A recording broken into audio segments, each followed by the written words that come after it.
It's Doncaster's only aircraft carrier.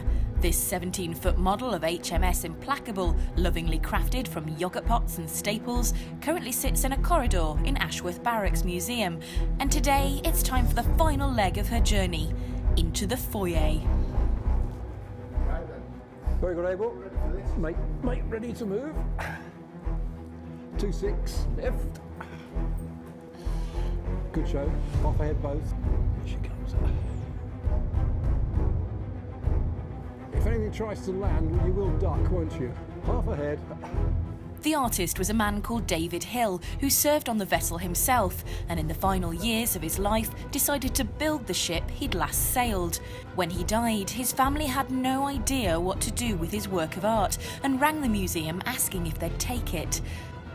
Her final positioning marks the end of a long journey. Down, straight down. We spent nearly 12 months trying to work out how we were going to get it here, and the family were very concerned that it would be destroyed if they couldn't find a home for it.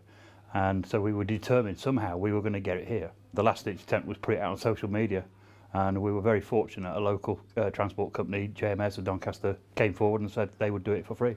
One or two of the drivers are ex-forces, and I think they saw the appeal and they sort of all rang their boss at the same time.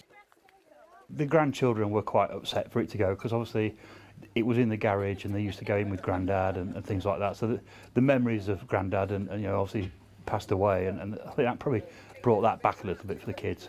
So they were sad to see it. They were a bit tearful when it left, but I think the family were just really pleased that it was going to come on display where the public can see it. There was a lot of people as they drove past as it came out were gobsmacked to see this huge, big 16-foot aircraft carrier coming out of a garage. And a lot of people are very surprised when we tell them where it's come from. A lot of it is made from what you would say is rubbish, junk, old bottles and yoghurt pots and those sort of things. Definitely what I would call a scratch-built Blue Peter type ship. So it's absolutely amazing what he's managed to do.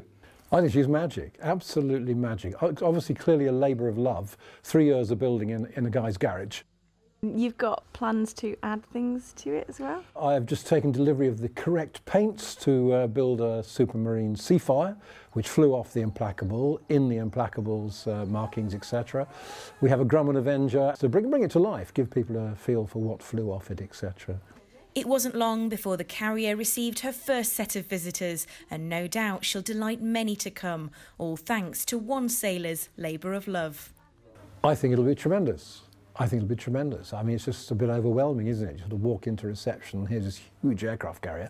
And in time, with aircraft perhaps flying on it or taking off, I think it'll be a stunning presentation. I do, yeah.